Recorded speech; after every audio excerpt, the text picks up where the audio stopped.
existed of recording events of the national history. We may thence infer the existence of a settled civilization and of some sort of literary productiveness. The Babylonian Assyrian writings with which we are acquainted may be divided into two classes of prose and poetry. The former class consists of royal inscriptions relating to military campaigns and the construction of temples, chronological tables, eponym canons, legal documents such as sales, suits, etc., grammatical tables, paradigms and vocabularies, lists of omens and lucky and unlucky days, and letters and reports passing between kings and governors. The latter class includes cosmogonic poems, an epic poem in 12 books, detached mythical narratives, magic formulas and incantations, and prayers to deities, belonging to the ritual service of the temples. The prose pieces, with scarcely an exception, belong to the historical period, and may be dated with something like accuracy. The same thing is true of a part of the poetical material, particularly the prayers, but the cosmogonic and other mythical poems appear to go back, at least so far as their material is concerned, to a very remote antiquity, and it is difficult to assign them a definite date. Whether this oldest poetical material belongs to the Semitic Babylonians or to a non-Semitic, Sumerian-Akkadian people is a question not yet definitely decided. The material which comes into consideration for the solution of this problem is mainly linguistic. Along with the inscriptions, which are obviously in the Semitic Babylonian language, are found others composed of words apparently strange. These are held by some scholars to represent a priestly cryptographic writing, by others to be true Semitic words in slightly altered forms, and by others still to belong to a non-Semitic tongue.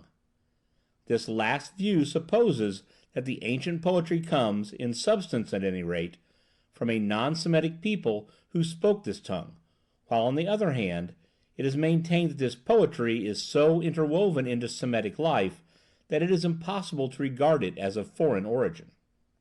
The majority of Semitic scholars are now of the opinion that the origin of this early literature is foreign. However this may be, it comes to us in Babylonian dress, it has been found elaborated by Babylonian hands, and thence found its way into the literature of other Semitic peoples, and for our purposes may be accepted as Babylonian. In any case, it carries us back to very early religious conceptions. The cosmogonic poetry is in its outlines not unlike that of Hesiod, but develops the ruder ideas at greater length. In the shortest, but probably not the earliest form of the cosmogony, the beginning of all things is found in the watery abyss. Two abysmal powers, Tiamat and Apsu, represented as female and male, mingle their waters, and from them proceed the gods. The list of deities, as in the Greece cosmogony, seems to represent several dynasties, a conception which may embody the belief in the gradual organization of the world. After two less known gods, called Lamu and Lahamu, come the more familiar figures of later Babylonian writing, Anu and Ea. At this point, the list unfortunately breaks off, and the creative function which may have been assigned to the gods is lost, or has not yet been discovered. The general similarities of this account and that of Genesis 1 is obvious. Both begin with the abysmal chaos. Other agreements between the two cosmogonies will be pointed out below. The most interesting figure in this fragment is that of Tiamat. We shall presently see her in the character of the enemy of the gods. The two conceptions of her do not agree together perfectly, and the priority in time must be assigned to the latter. The idea that the world of gods and men and material things issued out of the womb of the abyss is a philosophic generalization that is more naturally assigned to a period of reflection. In the second cosmogonic poem, the account is more similar to that of the second chapter of Genesis, and its present form originated in or near Babylon.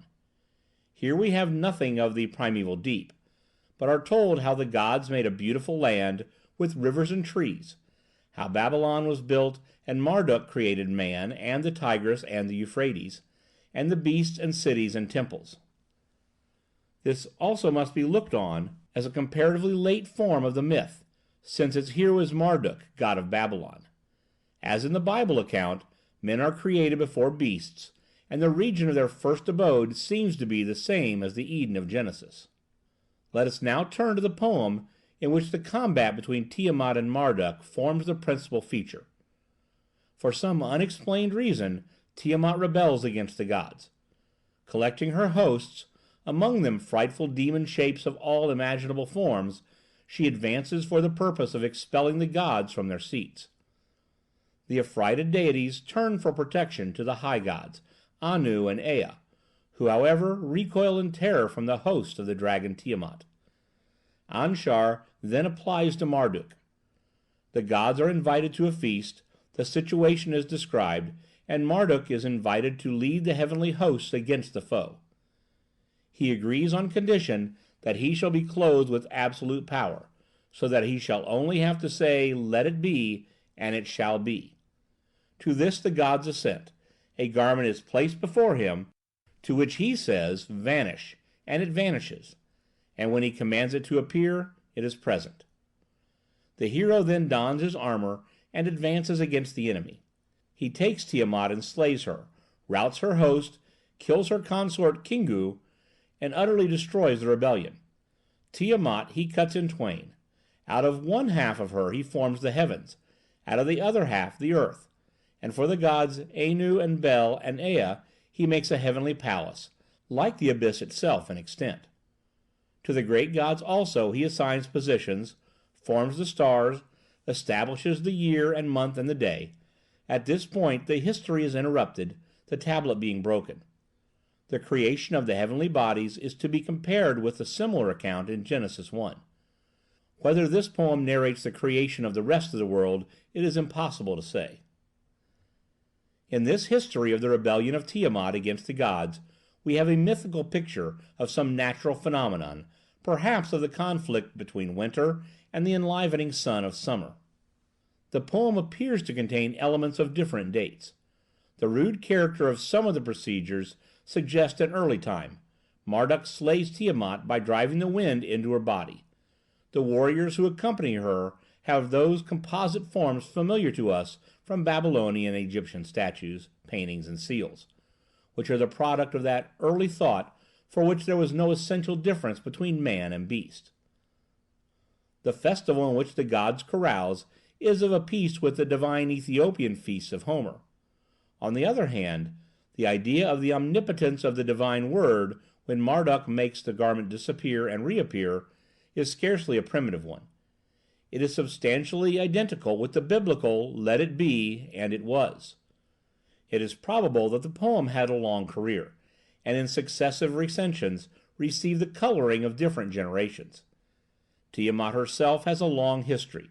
Here she is a dragon who assaults the gods. Elsewhere, as we have seen, she is the mother of the gods. Here also her body forms the heaven and the earth. She appears in Genesis 1:2 as the Tehorn, the primeval abyss. In the form of the hostile dragon, she is found in numerous passages of the Old Testament, though under different names. She is an enemy of Yahweh, God of Israel, and in the New Testament, Revelations 12, the combat between Marduk and Tiamat is represented under the form of a fight between Michael and the dragon. In Christian literature, Michael has been replaced by St. George. The old Babylonian conception has been fruitful of poetry, representing as it does, in grand form, the struggle between the chaotic and the formative forces of the universe. The most considerable of the old Babylonian poems, so far as length and literary form are concerned, is that which has been commonly known as the Ibdabar epic. The form of the name is not certain. Mr. Pinches has recently proposed, on the authority of a Babylonian text, to write it Gilgamesh, and this form has been adopted by a number of scholars. The poem, discovered by George Smith in 1872, is inscribed on 12 tablets, each tablet apparently containing a separate episode. The first tablet introduces the hero as the deliverer of his country from the Elamites,